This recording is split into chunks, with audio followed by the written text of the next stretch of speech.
NCAA, il est ciblé. Il se fait plaquer solidement. C'est que quand que McKenna jouait dans la WHL, ou tu sais, il y en avait du contact dans la WHL, mais il avait assez de talent pour se sauver un petit peu, s'en échapper. Il jouait dans.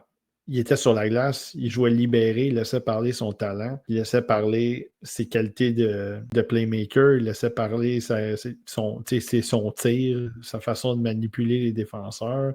Ça, en ce moment, je le vois là, sur les bandes, des fois, c'est le bout de la palette.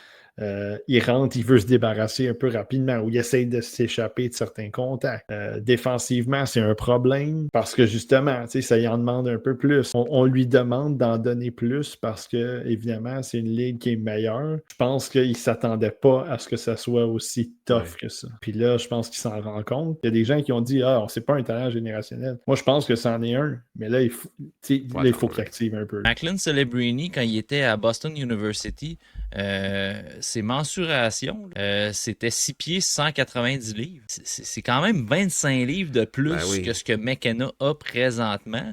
Puis tu sais, est-ce que ça enlève, mettons, de son potentiel? T'sais, on voit clairement que la NCAA, c'est une coche. On a souvent parlé, la NCAA versus la CHL, ça serait quoi la différence? T'sais, telle équipe jouerait contre la meilleure équipe. La CHL, ça serait quoi? Puis, on le voit, là.